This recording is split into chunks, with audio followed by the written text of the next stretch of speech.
Bonjour à tous, merci de nous rejoindre sur Gabon 24 sur votre émission L'invité du jour.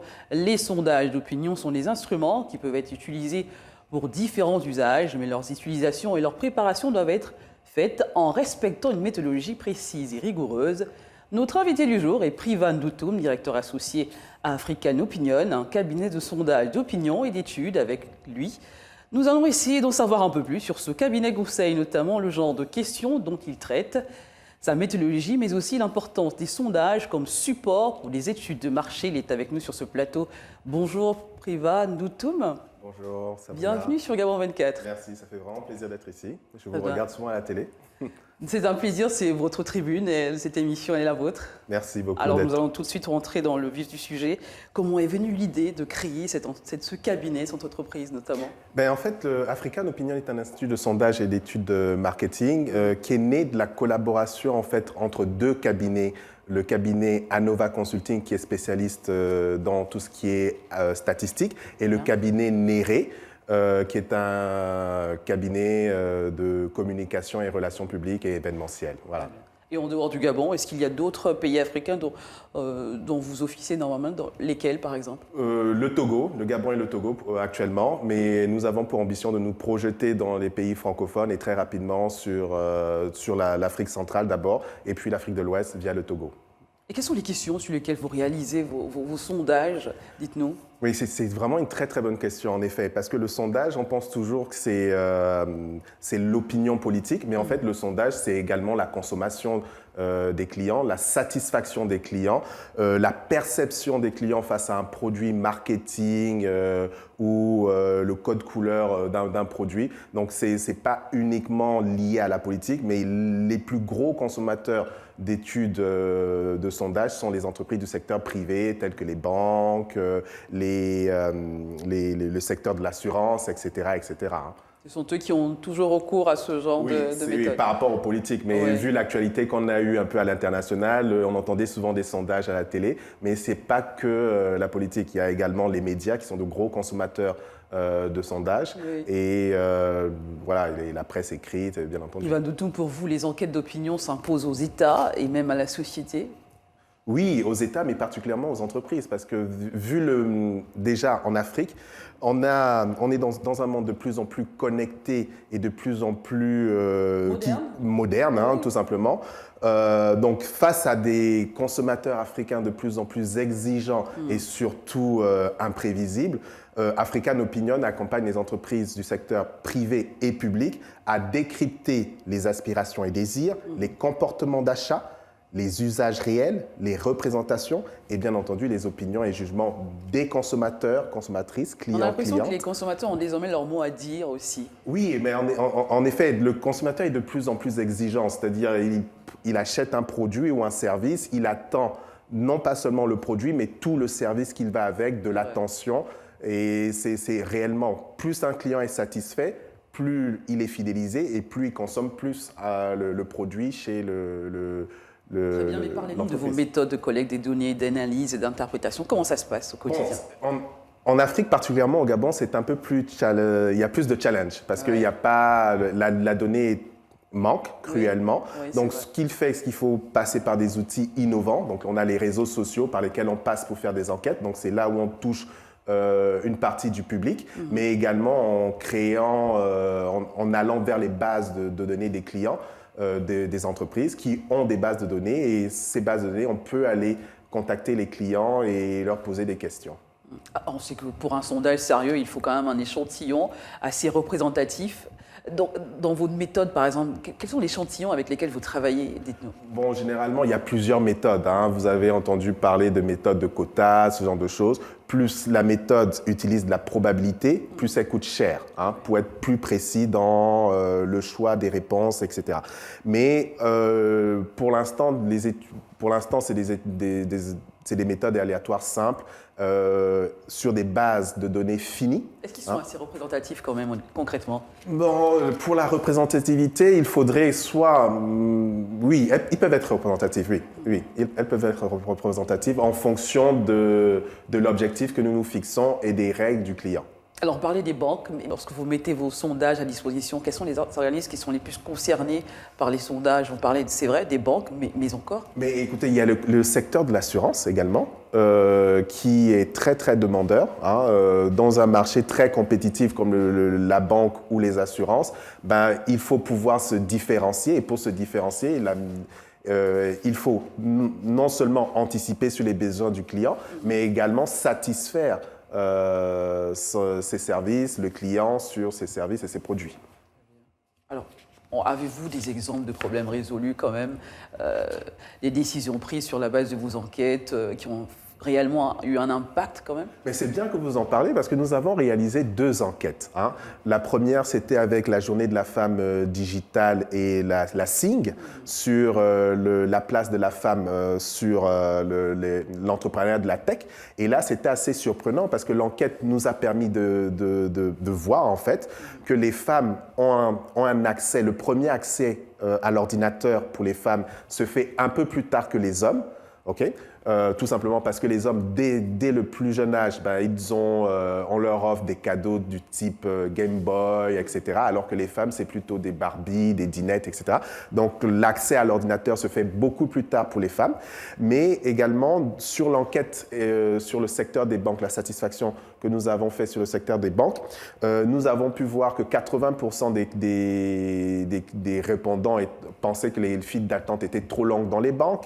57% n'ont aucune idée de comment on peut obtenir une carte de crédit ou un prêt. Donc, c'est littéralement un manque à gagner pour ces banques-là, mais également sur le comportement. Hein. Sur le comportement, on a vu que nous avons eu la crise du Covid, les comportements ont changé, oui. Mais ce qui était surprenant, c'est 80% des répondants n'ont pas changé leur comportement face à la banque.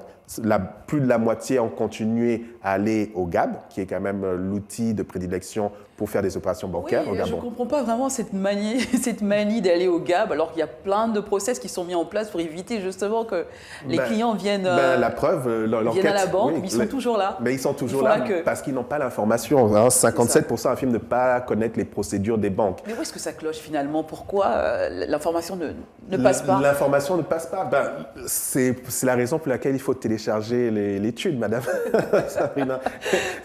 Mais l'une des approches, ben, c'est les banques qui devraient peut-être pousser les gestionnaires à peut-être être plus en contact avec leurs clients, par exemple. Hein? Donc, c'est un peu ça, ce genre d'enquête. Ça permet aux décideurs d'avoir une visibilité sur son activité, de voir les retours des clients et d'améliorer les processus de relations clients. Est-ce que ce n'est pas aussi personnel? C'est peut-être les clients qui ne veulent pas avoir de carte ou qui ne veulent pas… Oh, ça m'étonnerait. Hein. Ça m'étonnerait. Parce qu'il y a quand même un phénomène, je ne comprends pas. On est toujours en train de faire la queue alors qu'il y a tout un… C'est peut-être tout simplement, je pense, le manque d'information. Est-ce qu'il y a vraiment une culture d'enquête, de sondage Ça commence à venir, Nous sommes de plus en plus sollicités actuellement. Donc, il y a une volonté du top management dans certains secteurs de vouloir améliorer leur service auprès de leurs clients, de rendre les clients satisfaits, mais également d'avoir une meilleure connaissance pour proposer des meilleurs services ou de meilleurs produits aux clients. On sait que sous d'autres cieux, c'est capital. Hein, tout à fait. Les sondages, c'est obligatoire, on doit passer par là. Oui. Mais on a l'impression qu'il faut encore tirer ici, en Afrique quand même. Pour, oui, c'est l'économie particulièrement au Gabon est changeante. Il y a aussi ce côté culturel qui s'impose aussi. Oui, il y a ce côté culturel qui s'impose, mais on est en train de changer. Les habitudes changent. Même vous, quand vous allez, par exemple, même moi, quand on va dans un endroit et qu'on paye, on attend un minimum, un sourire, que l'endroit soit propre, etc., etc. Et par exemple, le sondage a clairement montré en fait les critères les plus importants pour les Gabonais pour une banque. Donc, c'est déjà la qualité de l'accueil. 57% pensent que c'est la qualité de l'accueil. Oui. 45% pensent que c'est la bonne relation avec le client et 42% la qualité des services. Donc, si vous réunissez ces 3 ingrédients, ben vous allez être la première banque au Gabon. Parlez-nous de vos méthodes proprement dites quand même.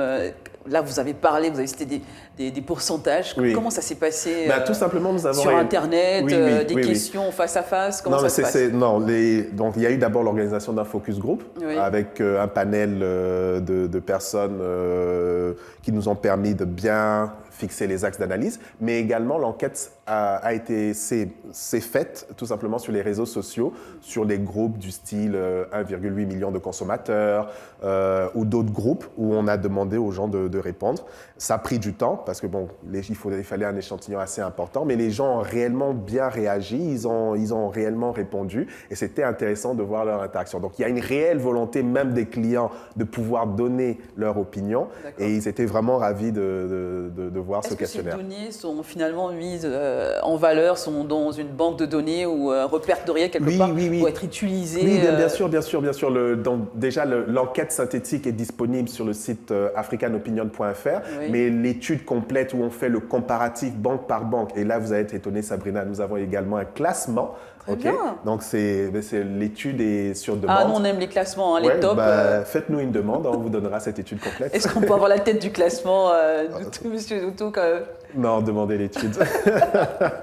Non, mais c'est important. Non, je crois que le consommateur il a toujours les mêmes habitudes, il va toujours là où les autres vont. Il y a quand même des habitudes de copier-coller chez les consommateurs. Tout à fait. C'est incroyable. Tout à fait, oui, il y a cette habitude de copier-coller. Mais si quelqu'un est satisfait, pourquoi il changerait en fait? Donc l'objectif du secteur, des entreprises du secteur privé et public, c'est de réellement satisfaire les clients. Et il y a certaines études de cabinets que je ne citerai pas qui ont démontré en fait qu'un client satisfait, c'est quasiment 30 à 40% de son chiffre d'affaires qui augmente. Et quelles sont les difficultés que vous avez rencontrées lors de ces sondages, de ces enquêtes? Pour faire des sondages, en effet, on a besoin des statistiques nationales sur le profil de la population gabonaise, etc.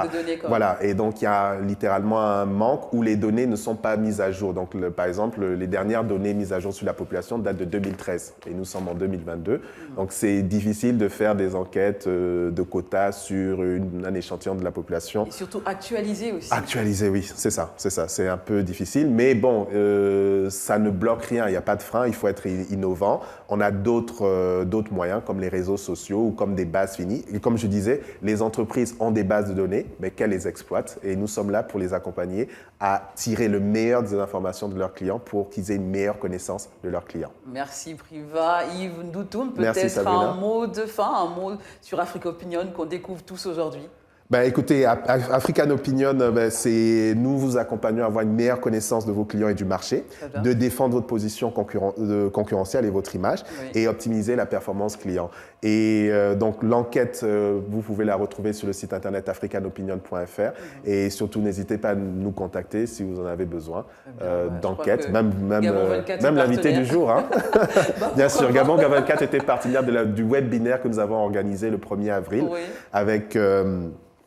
avec Monsieur Elvis Sakpo, directeur associé de Inca Consulting, et Madame Ariana Kéré, fondatrice et gérante de Sapay. Voilà. Très bien. Allez, merci. On espère vous revoir très bientôt, pourquoi pas, avec des nouveaux sondages, bien sûr, très bientôt. Allez, merci à vous également d'avoir été notre. On se revient à l'instant. Priva Yves Ndoutoum, qui est cofondateur, directeur associé à Africa Opinion, qui est venu nous parler du rôle des sondages. À très bientôt. L'aventure se poursuit avec un nouvel invité. Restez en compagnie de nos programmes.